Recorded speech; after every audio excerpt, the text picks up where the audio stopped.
Hello everyone, welcome to Genic education. आप सभी का स्वागत है। हम लोग बिल्डिंग मटेरियल सब्जेक्ट के बारे में कल एनालिसिस के लिए किए थे। बहुत ही डिटेल एनालिसिस हमने किया है और आशा करता हूं कि आप उस चीज को समझ के अब आगे जो हमारा फर्स्ट लेक्चर आज से स्टार्ट हो रहा है उसमें आओगे और एक पेपर और पेन लेकर के या कॉपी पेन लेकर के आना। आपकी नोट भी प्रिपेयर होती रहेगी और सब कुछ आपको एक एक चीज शुरू से लेके अंत तक इस क्लास में पता चलता जाएगा। तो क्या करना है आपको, सबसे पहले आप लाइक कर दो और इस सेशन को जल्दी से जल्दी सब्सक्राइब शेयर करो, जिससे कि ये सभी लोगों तक जल्दी से जल्दी पहुंच जाए और सब लोग जल्दी से जल्दी इसको अच्छे से देख सको। तो करना क्या है हमें कि फिर से एक बार बता रहा हूं कि आप लोग कॉपी पेन लेकर के जरूर बैठना, जिससे जो भी पॉइंट यहाँ पे है वो अच्छे से नोट करते चलना। आज आपको बहुत सी नई चीजें पता चलने वाली हैं। बहुत ही इंटरेस्टिंग सब्जेक्ट है, कल मैंने बताया भी था कि सारी चीजें आपने बचपन से देख रखी है। तो जब इसके बारे में थोड़ी टेक्निकल चीजें जानोगे ना तो और भी अच्छा इंटरेस्ट आएगा। बेशक आपने डिप्लोमा या बीटेक में इसको पढ़ रखा है, लेकिन टॉपिक आपका जो है वो बहुत इंटरेस्टिंग टॉपिक है। आज जो हम शुरू करने जा रहे हैं बिल्डिंग मटेरियल में वो टॉपिक रहेगा आपका ब्रिक्स के बारे में। ठीक है, हम सबसे पहले ब्रिक ही शुरू करते हैं, उससे आपका इंटरेस्ट भी आता है और मजा भी आएगा। फिर बाकी उसके बाद की चीजें हम एक एक करके देखते जाएंगे। ठीक है, तो कुछ भी टेंशन लेने की जरूरत नहीं है। जो कुछ अगर दिमाग को चल रहा हो तो थोड़ी देर के सारे नेगेटिव थॉट्स निकाल देना है और आपको यहाँ पे बन जाना है अच्छे से। ठीक है, तो हम लोग शुरू करते हैं। क्या टॉपिक आपका रहेगा? ब्रिक्स। ठीक है, ब्रिक्स के बारे में हमें जानना है। तो सबसे पहले हम जान लेते हैं कि ब्रिक क्या है। ठीक है, तो ब्रिक अगर आपसे कोई पूछता है तो आप बताओगे कि सॉइल, ठीक है, सॉइल को लेकर के उसको एक टेम्परेचर पे, टेम्परेचर कितना रखेंगे 900 से 1200 डिग्री सेंटीग्रेड के टेम्परेचर पे उसको, ठीक है, पका करके हम ब्रिक बनाते हैं, यानी कि बर्निंग करा करके उसको हम ब्रिक बनाते हैं। लेकिन उससे पहले हम उसको मोल्ड में, ठीक है, मोल्ड कराते हैं, ठीक है, मोल्डिंग करते हैं, ठीक है, और उसकी साइज कुछ फिक्स करते हैं। तो ये जो साइज फिक्स की गई है, पहले इन्हीं सब चीजों के बारे में थोड़ा सा पहले ब्रिक के बारे में अच्छे से जान लेते हैं कि जो हमारा ब्रिक है वो क्या क्या चीजें हैं। तो ब्रिक अगर जो है आपका, ठीक है, तो इसकी जो साइज होती है, ठीक है, वो है आपके पास 19 इंटू 9। अब देखो ये जानते हो आप लोग, सब लोग हो, लेकिन ये किसने डिसाइड किया, ये किसने सेट किया है? तो ये है आपका BIS 2117 के हिसाब से सेट किया गया है। और ये किस सिस्टम में आएगा आपका? ये मीट्रिक सिस्टम में। ठीक है, ये है मीट्रिक सिस्टम में आपका जो ब्रिक का साइज है ये 19 इंटू 9 सेंटीमीटर रखा गया है। तो ये आपका क्या है? इसी को हम बोलते हैं, इसको हम बोलते हैं standard size of brick, standard size of brick. ठीक है, या इसी को हम बोलते हैं, दूसरा नाम इसका क्या है? Modular brick. क्या बोलेंगे? Modular brick. तो ये क्या हो गया? इसके बारे में, ब्रिक के बारे में डिटेल। साइज क्या हो गया? किसने डिसाइड किया? इस सिस्टम को बोलते क्या है? Metric system. और स्टैंडर्ड, इसके नाम क्या है? स्टैंडर्ड साइज ऑफ ब्रिक या मॉड्यूलर ब्रिक। ठीक है, अब दूसरी चीज क्या है कि अगर ये 19 इंटू 9 एक ब्रिक है, एक टाइप है, एक साइज है ब्रिक का, तो हमारे पास जो इंडियन ब्रिक्स होती है वो उसकी साइज क्या होती है? ठीक है, हम तो इस साइज का बनाते नहीं है। तो हमारे पास जो इंडियन ब्रिक्स हैं उसको हम क्या बोल देते हैं? Traditional brick. क्या बोलते हैं? देखो यहाँ पे लिख देते। अब वो किस सिस्टम में आ गई? सबसे पहले लिख देते हैं क्या? ब्रिटिश। हमारे यहाँ कौन आए थे? ब्रिटिशर्स आए थे, तो उन्होंने हमें ये तरीका बताया। ठीक है, ब्रिटिश सिस्टम में ये क्या है? ब्रिटिश सिस्टम में इसकी साइज है 22.9 इंटू 11.4 इंटू 7.6 सेंटीमीटर। ये है आपका ब्रिटिश सिस्टम में। ठीक है, कैसे ये आया? हमारे यहाँ ब्रिटिशर्स आए थे, अंग्रेज आए थे, ठीक है, तो उन्होंने ये चीजें हमें बताई और इस साइज की ईंटें बनाने का, ठीक है, तरीका उन्होंने ही बताया। ये आगे इसको हम इंचेस में देखते हैं तो 9 इंचेस 4:3/8 इंचेस इंटू 2:3/4 इंचेस। ये है आपका इंच में। ठीक है, आप जैसे अगर चाहो तो अगर एग्जाम में आप भूल जाते हो, ठीक है, तो आपको याद होगा ना, घर पे हम लोग क्या बोलते हैं कि नॉर्मली क्या बोलते हैं कि ये जो देसी ईंटें होती है, ट्रेडिशनल ब्रिक्स होती है, इंडियन ब्रिक्स होती है, ठीक है, इसको हम बोल देते हैं कि ये 9 इंच की लंबाई रहती है, 4.5 इंच की चौड़ाई है, ठीक है, या और 3 इंच लगभग ऊंचाई। तो उसको यही 9 इंच 4.5 इंच है, यानी कि 4.5 इंच और 3 इंच को आप चेंज कर दोगे सेंटीमीटर में। कैसे चेंज करोगे? ठीक है, 1 इंच इक्वल टू 2.54 सेंटीमीटर होता है, उसके हिसाब से आप मल्टीप्लाई करके कैलकुलेट कर लोगे। तो अगर ये आप भूल भी जाते हो तो आप ऐसे निकाल सकते हो। ठीक है, तो इस तरह से आपको पढ़ना है, कोई चीज कंफ्यूजन नहीं रखनी है। ठीक है, अब हम लोग बात करेंगे, देखो ब्रिटिश सिस्टम में हो गया। ब्रिटिश सिस्टम में अब देखो, जब हम क्या करते हैं, मैसोनरी वर्क करते हैं, मैसोनरी वर्क जब हम करते हैं तो क्या करते हैं, मान लीजिए जो है हमारे पास इस साइज के ब्रिक मौजूद है, तो हम मैसोनरी वर्क कर रहे हैं, जब दीवार बना रहे हैं, चिनाई काम कर रहे हैं, तो जो इसके चारों तरफ क्या होता है, 1-1 सेंटीमीटर की लेयर तो लगेगी ही लगेगी। तो हम क्या बोल देते हैं कि जैसे 1-1 सेंटीमीटर चारों तरफ से बढ़ गया, तो ये आता है आपके चिनाई में काम आता है, मैसोनरी में। तो इसको हम बोल देते हैं कि नॉमिनल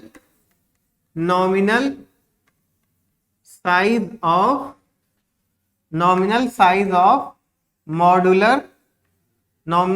ऑफ मॉड्यूलर ब्रिक। ठीक है, nominal size of modular brick. अब क्या है, देखो आपने क्या क्या पढ़ा, स्टैंडर्ड साइज, ठीक है, और ट्रेडिशनल ब्रिक। ठीक है, यहाँ पे लिख देते हैं इसको हम, क्या है इसका नाम। ठीक है, जैसे एक चीज और है, जैसे इंडिया में ये साइज चल रही है, हो सकता है किसी और कंट्री में कोई और साइज चल रही हो। ठीक है, तो इसलिए हमने क्या, एक स्टैंडर्ड साइज बना दिया। ठीक है, ट्रेडिशनल क्या है वो तो हमारे यहाँ का है। अब हम क्या चाहते हैं, जैसे हमारे यहाँ जो ईंटें होती है, कभी कभी हम क्या करते हैं, ऊंचाई घटा करके कम कर देते हैं, उसको किसी और काम में ले लेते हैं। ठीक है, तो जैसी जरूरत उस तरह से हमने ईंटें बना दिया। ठीक है, तो ये हो गया आपका ट्रेडिशनल ब्रिक के बारे में डिटेल। अब देखो, और एक क्वेश्चन आता है कभी कभी कि जैसे 1 मीटर क्यूब के वॉल्यूम में, ठीक है, 1 मीटर क्यूब है वॉल्यूम, तो उसमें कितनी ईंटें, कितने ब्रिक्स आ जाएंगे। ठीक है, 1 मीटर क्यूब में कितने ब्रिक्स आएंगे, तो ये भी क्वेश्चन बहुत अच्छा बनता है हर बार लगभग। तो 1 मीटर क्यूब में लगभग 500 ब्रिक्स आती है, कितनी, 500 ईंटें। ठीक है, यहाँ क्या लिखेंगे हम लोग, विथ मोर्टार, यानी कि मसाले के साथ। और यही चीज क्या लिखेंगे, फिर से अगर लिखना हो, 649 ब्रिक्स या 650 ब्रिक्स। ठीक है, ये क्या होगा आपका विदाउट मोर्टार, यानी कि उसी 1 मीटर क्यूब में क्या है कि आपका जो ब्रिक आ रहा है वो बिना मसाले के 650 लगभग आता है, 649। अब ये तो हो गई आपकी क्या स्टैंडर्ड साइज ऑफ ब्रिक के बारे में। अब यही आप ट्रेडिशनल ब्रिक अगर रखते हो 1 मीटर क्यूब में, तो कितना आएगा एक्चुअल में, 449 ब्रिक्स। ठीक है, 449 ब्रिक्स विथ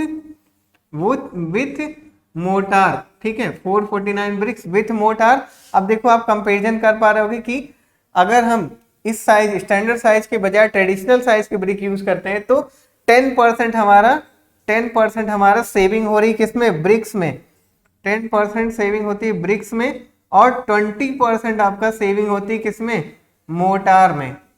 ठीक है, तो यहां से इस साइज की यानी ट्रेडिशनल साइज की ब्रिक यूज करने से आपका ये फायदा होता है। और एक चीज क्या आप जानोगे कि जैसे 1 मीटर क्यूब में, ठीक है, यानी कि ब्रिक बनाने में हम कितनी मिट्टी यूज करते हैं, तो वो लगभग रहता है आपका 18 kilo Newton. 18 kilo Newton brick आप यूज करते हो। ठीक है, अब इसके बाद क्या है, 18 किलो न्यूटन आपने ये देख लिया। अब थोड़ा सा हम ब्रिक के बारे में और चीजें जानते हैं। ब्रिक में क्या ऊपर बना होता है, छोटा सा जो गहरा क्या बनाते हैं हम लोग, फ्रॉग बनाते हैं, तो उसके बारे में हम लोग जानेंगे। फ्रॉग क्या है, फ्रॉग काम करता है बॉन्ड बनाने काम में, की तरह काम करता है एक तरह से। तो फ्रॉग जो होता है, जैसे मान लो हम ऊपर से देख रहे हैं ब्रिक को, ठीक है, तो ब्रिज यहाँ पे इस तरह का एक, ठीक है, एक इस तरह से बना रहता है, और इसको हम बोल देते हैं फ्रॉग। क्या बोलेंगे, फ्रॉग। हिंदी में बोलते हैं दिल्ला। इसकी साइज कितनी होती है, 10x4x1 और 2। ठीक है, 1 और 2 सेंटीमीटर। ठीक है, अब ये 10 ये है, 4 आपका ये है, और इसकी जो गहराई रहेगी 1 सेंटीमीटर से 2 सेंटीमीटर के बीच में, या 1.5 सेंटीमीटर 1.5 सेंटीमीटर भी होती है। ठीक है, फिर इसके बाद हम लोग क्या जानेंगे, फ्रॉग के बारे में आपने जान लिया, फ्रॉग क्या काम करता है ये भी जान लिया।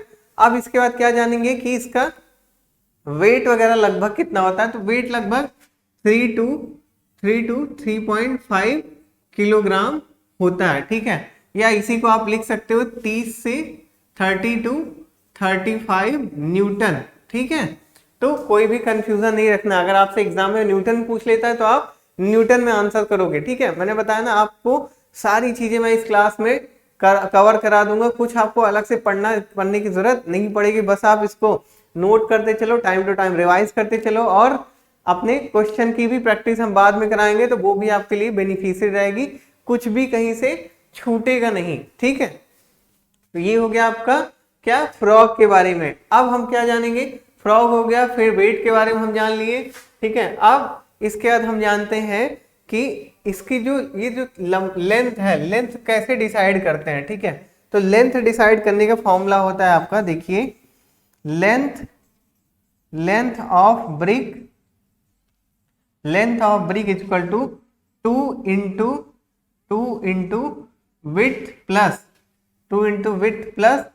Thickness of mortar. ठीक है, 2 into width plus thickness of mortar, ये होता है एक तरह से फॉर्मूला। विड्थ कितना आपका 9 इंटू 2 18, और थिकनेस ऑफ मोटार हम कितना 1 सेंटीमीटर बढ़ाए थे, तो वही होता है आपका साइज ऑफ ब्रिक, और इसका यानी लेंथ ऑफ ब्रिक। फिर आप अगर विड्थ देखोगे तो क्या होगा, width of brick equal to height, या एक तरह से आप क्या लिख सकते हो, हाइट के बजाय थिकनेस ऑफ ब्रिक। ठीक है, थिकनेस ऑफ ब्रिक। ठीक है, यानी जितना मोटाई है, देखो आप यहाँ पे देख रहे हो कि इसका चौड़ाई और मोटाई ब्रिक का लगभग बराबर है। ठीक है, तो यहां से आपका ये चीजें क्लियर हो गया। आपने एक देखो बेसिक ओवरव्यू ले लिया किसके बारे में, ब्रिक के बारे में। हर चीज आपने जान लिया कि मीट्रिक सिस्टम में जो साइज होती है, ये मीट्रिक सिस्टम में होती है। नई चीजें आपको पता भी चल रही हैं, BIS 2117 के हिसाब से चीजें हैं। ठीक, फिर इसको हम बोलते हैं स्टैंडर्ड साइज ऑफ ब्रिक, या इसका दूसरा नाम है मॉड्यूलर ब्रिक। फिर ब्रिटिश सिस्टम में जो ट्रेडिशनल ब्रिक्स होती हैं, ठीक है, उनकी साइज सेंटीमीटर में, इंचेस में। फिर उसके बाद हमने जाना कि इसको अगर हम 1 सेंटीमीटर जब मोटार चारों तरफ लगा देते तब उसकी साइज होता है, उसको बोलते हैं nominal size of modular brick. और फ्रॉग के बारे में हमने जाना, साइज देखा 10 इंटू 4 इंटू 1 और 1.5 और 2, वेट हमने देखा 3 to 3.5 किलोग्राम। फिर 1 मीटर क्यूब में कितनी ब्रिक्स आ रही हैं वो आपने देखा, 500 ब्रिक्स विथ मोटार और 649 ब्रिक विदाउट मोटार। और उसी तरह ट्रेडिशनल ब्रिक्स के बारे में अगर देखते हैं, ठीक है, ट्रेडिशनल ब्रिक आती है आपकी 1 मीटर क्यूब का के बॉक्स में 449 ब्रिक विथ मोटार और आगे 10% ब्रिक्स। अब इसमें क्या होता है, इसको यूज करने से 10% ब्रिक हमारी बचती है और 20% मोटार बचता है। और 1 मीटर क्यूब में लगभग 18 किलो न्यूटन आपका क्या आता है, सॉइल लगभग यूज होता है ब्रिक बनाने में। फिर हमने देखा लेंथ ऑफ ब्रिक के बारे में, 2 into width plus thickness of mortar और width of brick equal to thickness of brick. तो इतनी सारी चीजें हमने यहाँ पे अच्छे से देखा है, कुछ आपका छूटा नहीं है। अब हम लोग जानेंगे इसके यूजेस के बारे में, यूजेस ऑफ ब्रिक। देखो अब चैप्टर पढ़ रहे हैं तो चीजें एक एक थोड़ा बहुत हम लोग हर चीज कवर करेंगे। तो यूजेस आपका क्या है, जैसे बिल्डिंग बनाने में जितने भी आप कंस्ट्रक्शन वर्क हो सारी चीजें आप जानते हो, तो वहां पे कहीं ना कहीं ब्रिक आपका यूज हो ही जाता है। ठीक है, तो ब्रिक बिल्डिंग बनाने में, ठीक है, रोड बनाने में, रोड में सोलिंग के काम में आ जाता है। ठीक है, या कभी कभी हम खड़ंजा वगैरह भी बिछाते हैं। ठीक है, तो वो खड़ंजे काम में। फिर उसके बाद फिर जैसे आप बोल सकते हो कि ब्रिज वगैरह में किनारे की तरफ, ठीक है, और उसके बाद डैम बनाने में, ठीक है, और आपको कोई किल्न वगैरह बनाने हो तो वो भी पहले ब्रिक से ही बनेगी। ठीक है, इसी तरह इसके बहुत सारी यूजेस हैं। ठीक है, एक एक चीजें गिनते रहोगे तो टाइम बीतता चल जाएगा। तो खैर बस ऐसे ही चीजें आपको सारी चीजें पता रहे, ठीक है, इसलिए ऐसे बता दिया। यूजेस के बाद एक चीज हम और जानेंगे कि हमने क्यों इसको, पहले तो हम जब हमारे पास ब्रिक नहीं था तो हम क्या यूज करते थे, स्टोन यूज करते थे, स्टोन एज। ठीक है, स्टोन एज उसी को बोलते हैं स्टोन। फिर उसके बाद फिर धीरे धीरे हमने स्टोन से चीजें बनाना शुरू किया, घर बनाना शुरू किया, बहुत सारी चीजें। फिर ब्रिक तो बहुत बाद में आया है ना, तो वो जो स्टोन था उसमें क्या ऐसी कमी थी कि हम स्टोन यूज करना ही छोड़ दिए, एकदम से आप ब्रिक ही यूज कर रहे हैं। तो रीजन सबसे मेन तो ये है कि अगर आपको ब्रिक से दीवार बनानी हो, वॉल बनानी हो आपको, तो कम से कम आप क्या कर सकते हो, 10 सेंटीमीटर कम से कम मोटी दीवार इजीली आप बना सकते हो। लेकिन अगर आपको स्टोन की वॉल बनानी हो तो कम से कम आपको 35 सेंटीमीटर की वॉल बनानी पड़ेगी। कितना बनाना पड़ेगा? 35 सेंटीमीटर। अब 35 सेंटीमीटर है तो आप समझ रहे हो कि मोटार की भी खपत बढ़ेगी, आपका जगह भी ज्यादा यूज होगा और आपका क्या होगा, लाने ले जाने में परेशानी। पत्थर के जो स्टोन जो होते हैं मतलब वो थोड़ा भारी होते हैं, ठीक है, लाने ले जाने में प्रॉब्लम, ठीक है, ट्रांसपोर्टेशन कॉस्ट। और आजकल के ज़माने में तो क्या है, आपका ब्रिक जो है वो सस्ता हो जा रहा है और स्टोन महंगा हो रहा है, क्योंकि आसपास अवेलेबल नहीं है, तो दूर दूर से लाने में ट्रांसपोर्टेशन कॉस्ट खर्च हो जा रही है ज़्यादा। तो वही सब चीज़ें हैं कि क्यों हमने प्रेफरेंस दिया स्टोन को, अरे ब्रिक को स्टोन के ऊपर, ठीक है। तो ये चीज़ें आप यहाँ से देख सकते हो। और भी इसी तरह की चीज़ें हैं कि आपका जैसे स्टोन में बॉन्ड बनाने में प्रॉब्लम होती है, क्योंकि कोई फ्रॉग होता नहीं तो बॉन्ड बनेगा कैसे। अब बॉन्ड नहीं बनेगा तो जो वॉल बनेगी उसकी स्ट्रेंथ कम रहेगी, ठीक है, एज ड्यूरेबिलिटी सारी चीज़ें कम रहेंगी, ठीक है। जो पुराने जमाने की चीज़ें बनी है उनका तरीका अलग था, वो क्या करते थे, बहुत बड़े बड़े पत्थर यूज़ करते थे, ठीक है। तो हमें भी उतना बड़ी बड़ी पत्थर यूज़ करने पड़ेंगे, उतना ले आकर के रखना, उस पर मसाला लगाना, फिर बॉन्ड बनाना, ये सारी चीज़ें थोड़ा सा टफ हो जाएंगी। अब ब्रिक में क्या है, हल्की है, बस उठा के रखा और उसके बाद मसाला वगैरह आप लगाते हो, फिर आपका क्या दीवार बनती चली जाती है। जो भी आप कंस्ट्रक्शन कर रहे हो तो इजीली आपके लिए होता जाता है, ठीक है। तो ये सारी चीजें हैं, आपने देखा क्या क्या ब्रिक के बारे में, फिर उसके यूजेस और प्रेफरेंस ऑफ ब्रिक और स्टोन के बारे में। अब क्या है हम लोग देखेंगे, अब हम लोग देखेंगे इन क्या क्या कि क्या क्या चीजों से मिल करके ब्रिक आपका बना रहता है। इंग्रेडिएंट्स ऑफ ब्रिक, इंग्रेडिएंट्स बहुत आपके क्वेश्चन बनते हैं इंग्रेडिएंट से, कि कौन सा इंग्रेडिएंट्स कितने परसेंट है, या कौन सा इंग्रेडिएंट से क्या होता है, कम ज़्यादा होने से क्या प्रॉब्लम होगी, वो इंग्रेडिएंट्स बहुत अच्छे से देखेंगे। और जो इंग्रेडिएंट्स हैं वो आपको एक कोड बता देंगे, कभी आपको वो चीज़ भूलेगी ही नहीं कि ब्रिक किन किन चीज़ों से मिल करके बना हुआ है, ठीक है।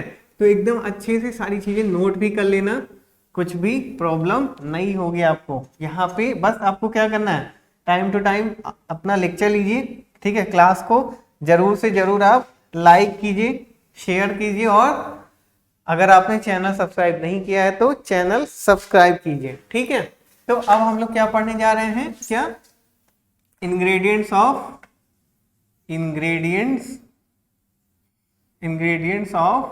ब्रिक्स, ठीक है। अब देखिए इंग्रेडिएंट्स में हम आपको एक कोड बताते हैं, आपको एक कोड याद करना है। क्या कोड क्या है, SALIM, सलीम, ठीक है। इससे क्या बनेगा आपका, एस से बनेगा आपका सिलिका, ठीक है। ए से आपका क्या बनेगा, एल्यूमिना। अब देखो एल्यूमिना को हम लोग क्ले भी बोल देते हैं। एल से बनेगा आपका लाइम, आई से आपका बनेगा आयरन ऑक्साइड, और एम से आपका क्या बनेगा, मैग्नीशियम ऑक्साइड, ठीक है। हम इसको शॉर्ट में लिख देते हैं मैग्नीशियम ऑक्साइड, ठीक है। अब देखो इसके परसेंटेज देख लेते हैं, कितने कितने परसेंटेज ये यूज होता है। सिलिका यूज होता है आपका लगभग 50 to 60%, या डायरेक्ट 60% यहाँ लिखा रहता है, कोई दिक्कत नहीं है। और एल्यूमिना आपका यूज होता है लगभग 20 to 30%, ठीक है। 20% भी कुछ लोग लिख के छोड़ देते हैं। लाइम आपको यूज होगा 4 to 5%, ठीक है। आयरन ऑक्साइड आपका 5 to 6%, और मैग्नीशियम ऑक्साइड आपका 1%, ठीक है। तो इतनी सारी चीजें से मिलकर के आपका बना होता है क्या, ब्रिक, ठीक है। कभी कभी आप डायरेक्ट भी पढ़ते हो कि सिलिका 60%, एल्यूमिना 20%, और इन तीनों चीजों को या एक आध चीजों को और जोड़ करके लिख देते हैं फ्लक्स, और उसको लिख देते हैं 20%, ठीक है। तो वो भी गलत नहीं है, ठीक है। बट अगर आपसे कभी पूछता है तो आप इसी तरह बताओगे। आयरन ऑक्साइड 4 से 5% है, 5 से 6% आप बताओगे, ठीक है। लाइम भी आप 4 से 5% ही बताओगे, अलग से अगर क्वेश्चन पूछा जाएगा। तो देखो इंग्रेडिएंट्स की बात कर रहे हैं, ठीक है। आपको कोड क्या दिया, सलीम, कुछ भूलना नहीं चाहिए। एस से सिलिका है, ए से एल्यूमिना या क्ले है, ठीक है। और एल से लाइम है, आई से आयरन ऑक्साइड, एम से MgO यानी कि मैग्नीशियम ऑक्साइड। अब देखिए सिलिका अगर, ठीक है, सिलिका से क्या आता है, क्या सिलिका आपको, सिलिका ब्रिक को स्ट्रेंथ प्रोवाइड करती है, ठीक है। सिलिका क्या करती है, ब्रिक को स्ट्रेंथ प्रोवाइड करती है। और अगर सिलिका कम हो जाए तो क्या होता है कि ब्रिक जो होती है आपकी, ठीक है, वो एक तरह से, एक तो सबसे पहले स्ट्रेंथ प्रोवाइड करा तो स्ट्रेंथ ही कम हो जाएगी, दूसरा जो ब्रिक बन रही है वो हो सकता है टेढ़ी मेढ़ी हो जाए, ठीक है, और ब्रिक अगर सिलिका अधिक हो जाती है तो ब्रिटलनेस की प्रॉब्लम आ जाती है, थोड़ी ऊंचाई से गिराने पर ब्रिक टूट जाती है। तो ये हो गया आपका सिलिका। एल्यूमिना आपका क्या करता है, बाइंडिंग कैपेसिटी बढ़ाता है, ठीक है, बाइंडिंग कैपेसिटी बढ़ाता है इंग्रेडिएंट्स के विषय। अच्छा एक चीज और जान लो कि ये जो परसेंटेज है, ठीक है, ये परसेंटेज लिखा गया है किसके हिसाब से, बाई वेट, ठीक है। तो ये हो गया आपका एल्यूमिना, ठीक है, क्या करता है, बाइंडिंग कैपेसिटी बढ़ाता है, ठीक है, और अगर ये कम या ज्यादा हो जाता है तो एक तो स्ट्रेंथ पे, कोई भी चीज कम ज्यादा हो रही है स्ट्रेंथ पे फर्क जरूर पड़ेगा, फिर ड्यूरेबिलिटी वगैरह पे, एज पे भी फर्क पड़ेगा, ठीक है, स्ट्रेंथ कम हो रही तो। और अब उसके बाद फिर क्या होगा, एल्यूमिना, देखो एल्यूमिना क्या होगा कि अगर एल्यूमिना भी आपका कम ज्यादा होता है, ठीक है, तो क्या होगा कि बाइंडिंग कैपेसिटी उतनी अच्छी नहीं रहेगी, ठीक है, तो उसमें भी वही सारी प्रॉब्लम आएंगे, ठीक है।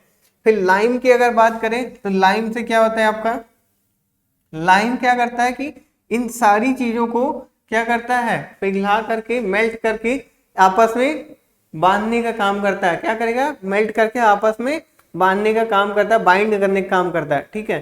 तो लाइम का ये काम होता है। अगर लाइम ज्यादा हो जाए, ठीक है, तो क्या होता है कि आपका ये जो ब्रिक बनती है वो टूट टूट कर गिरने लगती है, छोटे छोटे टुकड़ों में टूट कर गिरने लगती है, ठीक है। अब आयरन ऑक्साइड आपको ये भी एक तरह से फ्लक्स का काम करती है, सबको गला करके आपस में बाइंड करती है, और दूसरा काम इसका क्या करता होता है, ये कलर प्रोवाइड करती है। और कैसा कलर प्रोवाइड करती है ब्रिक को, चेरी रेड, ठीक है, चेरी रेड। और मैग्नीशियम ऑक्साइड का भी सेम काम होता है, ठीक है, ये भी फ्लक्स का ही काम करता है और ये भी कलर प्रोवाइड करने में हेल्प करता है, और स्ट्रेंथ भी। अब देखो सभी चीजों से ही स्ट्रेंथ आती है, कोई प्रोपोर्शन कम ज्यादा करेंगे तो स्ट्रेंथ पे अफेक्ट जरूर पड़ता है, स्ट्रेंथ पे इफेक्ट जरूर पड़ता है, ठीक है। फिर इसके बाद फिर अब हम लोग क्या देखेंगे, इंग्रेडिएंट्स आपने देख लिया, किस चीजों से क्या क्या होता है वो आपने देख लिया। आगे हम लोग अब क्या देखेंगे इंग्रेडिएंट्स के बाद, कि कौन कौन से इंग्रेडिएंट्स ऐसे होते हैं जो आपकी ब्रिक में मौजूद नहीं होने चाहिए, ठीक है, मौजूद नहीं होने चाहिए। तो हेडिंग यहाँ पे क्या बनेगी, हार्मफुल इंग्रेडिएंट्स ऑफ ब्रिक्स, ठीक है, हार्मफुल इंग्रेडिएंट्स ऑफ ब्रिक्स, ठीक है। देखिए हार्मफुल इंग्रेडिएंट्स का क्या मतलब है कि ऐसे कौन कौन से इंग्रेडिएंट्स हैं जो ब्रिक में नहीं होने चाहिए, यानी कि जब आप ब्रिक बनाने के लिए सॉइल कहीं से ला रहे हो तो उसी समय ये चीजें वहां से हटा देना चाहिए, ठीक है, निकाल देना चाहिए, ठीक है। तो हार्मफुल इंग्रेडिएंट्स कौन कौन सा है, सबसे पहला तो क्या लिखेंगे, अल्कलीज, ठीक है, अल्कलीज, ठीक है। दूसरा आप क्या लिखोगे, आयरन पायराइड्स। तीसरा आप क्या लिखोगे, तीसरा आप लिखोगे कंकड़ या ग्रेवल, ठीक है। फिर फोर्थ आप लिखोगे वेजिटेटिव मैटर्स, ठीक है, और या फिर लिख सकते हो उसको ग्रास रूट्स लिख सकते हो, कोई बात नहीं, ठीक है, ग्रास रूट्स। और फिफ्थ आप लिखोगे लाइम, ठीक है। देखो अब ये चीजें क्या है कि आपको चेक करना रहता है कि जो हमने सॉइल लिया है ब्रिक बनाने के लिए कहीं ये चीजें तो प्रेजेंट नहीं है। अगर एल्कलीज प्रेजेंट है, अल्कलीज अगर ब्रिक में प्रेजेंट है बहुत ज्यादा, तो क्या होगा कि आपका जो ब्रिक बनेगा बाद में अगर उस पर हम क्या बने पानी डालते हैं, वाटर डालते हैं थोड़ी देर के लिए, या फिर ब्रिक अगर वाटर में डूबी रहती है तो क्या होगा कि अल्कलीज की वजह से उस पर व्हाइट स्पॉट्स आ जाते हैं, ठीक है। तो ये क्या करते, ये एक प्रॉब्लम जनरेट होती है। आयरन पायराइड से क्या होगा, आयरन पायराइड्स आपका अगर बहुत ज्यादा है, ठीक है, जैसे आयरन पायराइड्स है क्या, कभी अगर आप मैग्नेट को सॉइल में डाल करके, ठीक है, ऐसे कहीं सॉइल पड़ी हल्का सा घुमाइए तो बहुत छोटी छोटी से कण उसमें चिपक जाते हैं, ठीक है। तो वही चीजें आयरन पायराइड्स एक तरह से यहाँ पे हम कहेंगे, क्योंकि हम क्या करें, सॉइल को डिगिंग करके बस ले आ रहे हैं। तो आयरन पायराइड से क्या होगा आपका कि ये एक तरह से स्ट्रेंथ को अफेक्ट करती है, ठीक है, इसकी वजह से भी ब्रिटलनेस की प्रॉब्लम आती है। कंकड़ ग्रेवल क्या करता है, जब आप नीडिंग कर रहे होते यानी पगिंग या फिर एक तरह टेम्परिंग या फिर गुथाई कह लो, यानी कि जब आप ईट जो सॉइल लाया उसमें वाटर मिला करके पेस्ट बना रहे होते हो ब्रिक बनाने के लिए, तो उस टाइम ये चीजें अगर है तो प्रॉब्लम क्रिएट करती है, ठीक है, नीडिंग में, ये नीडिंग मतलब गुथाई में। और अगर ये चीजें प्रेजेंट है तो जब ब्रिक आपका फॉर्म हो जाता है, बन जाता है, तो उसमें हम क्या देखते हैं कि उसमें जो छोटे छोटे कंकड़ हैं वो तो वैसे वैसे ही रहते हैं, लेकिन उन्हीं की वजह से क्या होता है कि जब ब्रिक टूटती है तो उसी स्थान से टूटती है जहां पे वो कंकड़ मौजूद रहते हैं, क्योंकि इसमें कोई बॉन्ड तो बनता नहीं, ठीक है, यही प्रॉब्लम आती। वेजिटेटिव मैटर्स, ग्रास रूट्स क्या होते हैं कि अगर ये चीजें प्रेजेंट है आपके ब्रिक में अगर ग्रास रूट्स वगैरह प्रेजेंट है ब्रिक की सॉइल में, तो जब आप उसको बर्निंग के लिए भेजोगे किल्न या क्लैंप में, तो क्या होगा कि इतना टेम्परेचर अधिक होता है कि ये चीजें अंदर होने के बाद भी क्या होंगे, जल जाएंगी, फिनिश हो जाएंगे, और उस जगह पे पोर्स बन जाएंगे, पोर्स वाइट्स बन जाएंगे, ठीक है, छोटे छोटे छिद्र बन जाएंगे, जिससे क्या होगा कि वाटर एब्जॉर्प्शन कैपेसिटी बढ़ जाएगी। वाटर एब्जॉर्प्शन कैपेसिटी बढ़ जाएगी तो क्या होगा कि ब्रिक आपकी जो है वो फर्स्ट क्लास की नहीं रह जाएगी। और लाइम अगर क्या बहुत ज्यादा प्रेजेंट है तो मैंने आपको बताया कि क्या करेगा, ये भी ब्रिक में आपका क्या है कि सारी चीजों को कुछ ज्यादा ही मेल्ट कर देगा, और मेल्ट ज्यादा होने की वजह से क्या होता है, ब्रिक की जो एक्चुअल शेप है उससे वो थोड़ा सा डिफर कर जाता है, ठीक है। तो हमने यहाँ पे क्या क्या देखा, एल्कलीज, आयरन पायराइड्स, ठीक है, कंकड़ या ग्रेवल, वेजिटेटिव मैटर, लाइम, ये क्या है, हार्मफुल इंग्रेडिएंट, ठीक है, इंग्रेडिएंट्स ऑफ ब्रिक, फिर हार्मफुल इंग्रेडिएंट ऑफ ब्रिक। तो देखो आज हम लोग क्या क्या पढ़े, अब बहुत ज्यादा आज हम आपको एक बार स्ट्रेस नहीं देंगे, अच्छे से सारी चीजें नोट करना, ठीक है। तो देखो आज हमने क्या क्या जाना, सबसे पहले ब्रिक्स के बारे में, ठीक है, ब्रिक्स के बारे में, उसके साइज वगैरह के बारे में, उसके वॉल्यूम के मतलब 1 मीटर क्यूब के वॉल्यूम में कितनी ब्रिक आती है, इन चीजों के बारे में, इसके थिकनेस और उस लेंथ वगैरह कैसे डिसाइड होती है, ये चीज। फिर ट्रेडिशनल ब्रिक्स के बारे में, सभी ब्रिक्स के कौन कौन से नाम है, किस सिस्टम में कौन सी ब्रिक्स है, ठीक है, ये चीजें, और फ्रॉग के बारे में। तो इतना कुछ हमने ब्रिक के बारे में बेसिक डिटेल जाना। फिर क्या जाना, यूजेस, फिर preference of BRICS over stones, ये चीज जाना, समझा कि क्यों हमने स्टोन को यूज करना छोड़ दिया। फिर आपने क्या जाना, इंग्रेडिएंट्स, क्या है, इंग्रेडिएंट्स ऑफ ब्रिक, ठीक है, ऑफ ब्रिक्स। और इंग्रेडिएंट्स के बाद हमने क्या जाना, हार्मफुल इंग्रेडिएंट्स ऑफ ब्रिक्स। अब देखो इतनी सारी चीजें, आज इतने टॉपिक, इतनी चीजें कवर हुई हैं। अब आपको क्या करना है कि इतना नोट आपने कर लिया होगा, फिर इसके बाद आप क्लास जैसे ही फिनिश होती है तो आप क्या करोगे कि आप इसको 10 मिनट तक अच्छे से रिवाइज करोगे और एकदम दिमाग में सेट कर लोगे, ठीक है। और अगली क्लास में आने से पहले क्या करोगे, 10 मिनट फिर से इसको क्या करोगे, रिवाइज करोगे। क्लास में आने से पहले पुराना 10 मिनट अगर आप पढ़ लो तो आगे की चीजों में और मन लगता है। और जब आप आकर के ऐसे ही बैठ जाते हो तो ये होता है कि यार ये चीजें हमने पढ़ रखी है, और कहीं से भी आपको ये नहीं सोचना कि यार ये सब्जेक्ट तो बहुत सरल है, हम पढ़ लेंगे, कर लेंगे, यही चीजें आपको पीछे ले जाती है। आज जैसे आज मैंने ब्रिक के बारे में बताया कि मीट्रिक सिस्टम और बेटिक सिस्टम में क्या साइज है, ट्रेडिशनल ब्रिक किसको बोलते हैं, आपने जो एक कंफ्यूजन रहा होगा कि क्या बोलते हैं, मॉड्यूलर ब्रिक, ठीक है, मॉड्यूलर ब्रिक और नॉमिनल ब्रिक। नॉमिनल ब्रिक नहीं होता, nominal size of modular brick होता है, ठीक है। नॉमिनल ब्रिक जैसा कोई चीज नहीं, लेकिन बोलने में यूज करते हैं तो ठीक है, लेकिन एक्चुअल क्या होता है, आपने क्या जाना कि हम 20x10 सेंटीमीटर को क्या बोलेंगे, nominal size of modular brick. आप मॉड्यूलर ब्रिक है उसकी साइज अगर आपने चेंज की 1 सेंटीमीटर तो उसकी साइज जो बनी वो नॉमिनल साइज बनी। इसी तरह से ऐसे कई सारी चीजें हैं। अब जैसे इंग्रेडिएंट्स में आपने एक कोड जान लिया तो आपके लिए बहुत अच्छा है कि आपने इसको अच्छे से जान लिया, समझ लिया। सेम चीज है तो आपको एक एक चीज, नई नई चीजें मिलती रहेंगी, कुछ भी आपको टेंशन लेने की जरूरत नहीं है, ना ही परेशान होने की जरूरत है। बस आपको क्या करना है, क्लास में जब भी आओगे आप, ठीक है, क्या करोगे, थोड़ी देर के लिए सारी टेंशन को छोड़ करके आओगे, सारे नेगेटिव थॉट्स छोड़ दोगे और बने रहोगे। आधे घंटे की क्लास अच्छे से आप कवर करोगे और उसको जितना भी चीज पढ़ाया जाएगा उसको रिवाइज करोगे, कुछ भी आपका छूटना नहीं है, सारी चीजें अच्छे से अच्छे लेकर के हम चलेंगे, ठीक है। तो बस आपको क्या करना है, एक पॉजिटिव सोच के साथ आना कि जो भी पढ़ाया जा रहा है वो मेरे लिए बहुत जरूरी है और हमको फिर से सारी चीजें पढ़नी है, बेशक आपने डिप्लोमा या बीटेक में पढ़ रखी है, ठीक है। तो मिलते हैं अब हम लोग नेक्स्ट क्लास में, तब तक के लिए आप लोग अपना ध्यान रखिएगा, अच्छे से घर पे पढ़ाई कीजिएगा, घर वालों का ध्यान रखिए और पढ़ाई में कभी कोई कमी नहीं लाना है, आपको अपना फोकस जो रखना है वो आगे की जो पेपर है और जॉब है उस पर रखना है। कोई भी ठीक है फालतू के ख्याल दिमाग से निकाल देना है कि अभी पेपर नहीं हो रहा है, क्या नहीं हो रहा है, तो ये सब नहीं सोचना। ठीक है, तब तक के लिए फिर अब हम लोग मिलते हैं क्या नेक्स्ट क्लास में। थोड़ा बहुत रिवीजन जो इसे बताया कर लेना और अच्छे से रहना। ठीक है, चलो, thank you, love you all, bye bye.